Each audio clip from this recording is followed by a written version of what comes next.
सत्य की राह में आप सबका स्वागत है। जय गुरुदेव, तान गुरुदेव। दोस्तों, आज जानेंगे प्रेम प्रसंग कैसा होता है। आप वीडियो कमेंट नहीं करते हैं तो इससे हमें पता नहीं चल पाता है कि हमारा वीडियो अच्छा है। मेहनत करें तो हमें बताएं। ज़्यादा समय ना लेते हुए शुरू करते हैं। चलिए देखते हैं, सुनते हैं। इसलिए युवाओं से निवेदन है कि अपनी कमजोरी के कारण माता पिता तथा समाज में विवाह करना अच्छी बात है, बगावत करना बुरी बात है। विवाह के लिए माता पिता समय पर स्वयं चिंतित हो जाते हैं और विवाह करके ही दम लेते हैं। फिर युवा सिर दर्द मोल लेते हैं। विवाह करके ही दम लेते हैं। जब तक विवाह नहीं होता चढ़ा चढ़ावा रहता है, मतलब नशा चढ़ा रहता है। विवाह के पश्चात बच्चे हो जाते हैं। 7 साल के पश्चात महसूस होने लगता है कि या कि जैसे हरियाणवी स्वांगी जाट मेहर सिंह जी ने कहा है कि विवाह करके देख लियो जिसने देखी जेल ही। जैसे जेल में 4 दीवारी के अंदर रहना है, इसी प्रकार विवाह के पश्चात माता पिता अपने परिवार के पोषण के लिए, गृहस्थी जीवन जीने के लिए सामाजिक मर्यादा रूपी 4 दीवारी के अंदर रहना अनिवार्य हो जाता है। नहीं चला सकता, यानी नौकरी वाला नौकरी पर जाता है, मजदूर मजदूरी पर तथा किसान खेत के कार्य को करने के लिए मजबूर है, जो जरूरी है। इसलिए विवाहित जीवन मर्यादा रूपी है, परंतु इस कारागार बिना संसार की उत्पत्ति नहीं हो सकती। अपने माता पिताजी ने भी विवाह किया, अपने को अनमोल मनुष्य शरीर मिला। इस शरीर में भक्ति करके मानव मोक्ष प्राप्त कर सकता है, जो विवाह का ही। इस पवित्र संबंध को चरित्रहीन व्यक्ति कामुक सेक्स कथा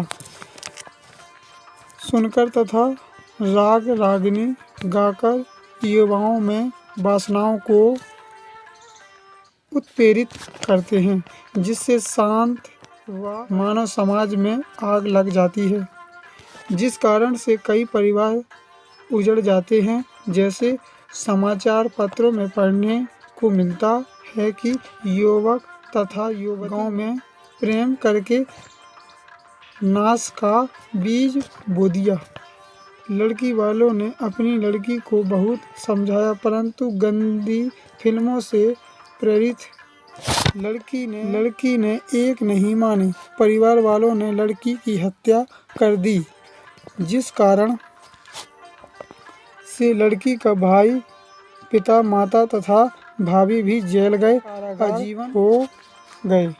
उन दोनों ने प्रेम प्रसंग रूपी अग्नि से परिवार जला दिया, बसे बसाए घर का नाश कर दिया। अन्य बहुत से उदाहरण हैं, जिनमें लिंग का मुकदमा बनाने से फांसी तक सजा का प्रावधान है।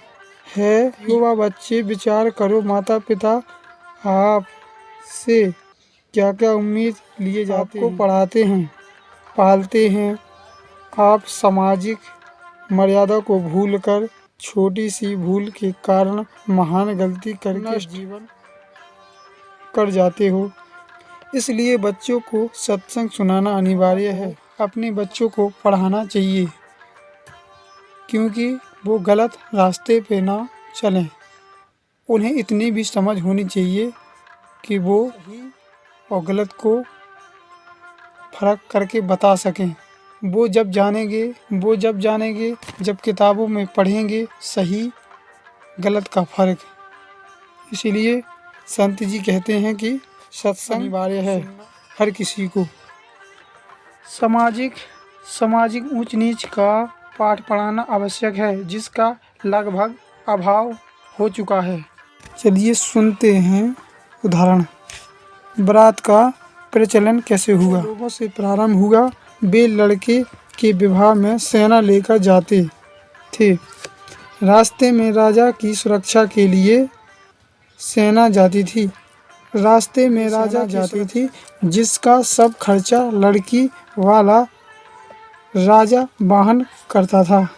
सेठ साहूकार दहेज में अधिक आभूषण तथा धन देते थे। वे गांव के अन्य गरीब वर्ग उनको पहले दिन लड़के वाला अपने घर पर मिठाई खिलाता। लड़की वाले से प्रत्येक रक्षक को एक चांदी का रुपए तथा एक पीतल का गिलास दिलाया जाता था। जो गरीब वर्ग अपनी गाड़ी तथा बैल ले जाते थे, उनको कुछ अधिक राशि का प्रलोभन दिया जाता था। पहले जंगल आदि होते थे, यातायात के साधन नहीं थे। इस प्रकार यह परंपरा बन गई। उस समय अकाल गिरते थे, लोग निर्धन होते थे। कोई धनी अकेला मिल जाता था तो उसको लूटना। इस कारण से बारात रूपी सेना का प्रचलन हुआ। फिर यह एक लोक दिखावा परंपरा बन गई, जिसकी अब बिल्कुल आवश्यकता नहीं। भात तथा नौदार कैसे चला? उसका मूल भी बारात का दहेज का देना। बारात ले जाने के लिए लड़के वाले द्वारा मिठाई खिलाना। लड़की वाली के लिए भी उस बारात को प्रथा प्रारंभ हुई। नौता समूह में गांव तथा आसपास गावड़ा गांव के प्रेमी प्यारे व्यक्ति होते हैं। जिसके लड़के या लड़की का विवाह हो तो अकेला वाहन नहीं कर सकता। उसके लिए लगभग 100 या अधिक सदस्य उस समूह में होते हैं। जिसके बच्चे का विवाह होता, सब सदस्य अपनी वित्तीय स्थितियां अनुसार नियोक्ता धनराशि विवाह वाले के पिता को देते हैं। कोई 100 रुपये, कोई 200 रुपये, कोई कम, कोई अधिक, जो एक निःशुल्क उधार होता है। मतलब विवाह वाली किताब। शादी वाले घर में अड़ोस पड़ोस के लोग जाते हैं, अपना व्यवहार लिखाते हैं, उसे बोलते हैं वाली किताब थामे हुए थे। वो सबका व्यवहार लिखते थे। उस पर ब्याज नहीं देना पड़ता। सबका नियोक्ता का धन लिखा जाता है। प्रत्येक बाही डायरी में प्रत्येक विवाह पर दिया योग्यता लिखा जाता। इस प्रकार विवाह वाले परिवार को धन की समस्या नहीं आती। भात भी इसी कड़ी में भरा जाता। बहन के बच्चे के विवाह में कुछ कपड़े तथा नगद धन देते।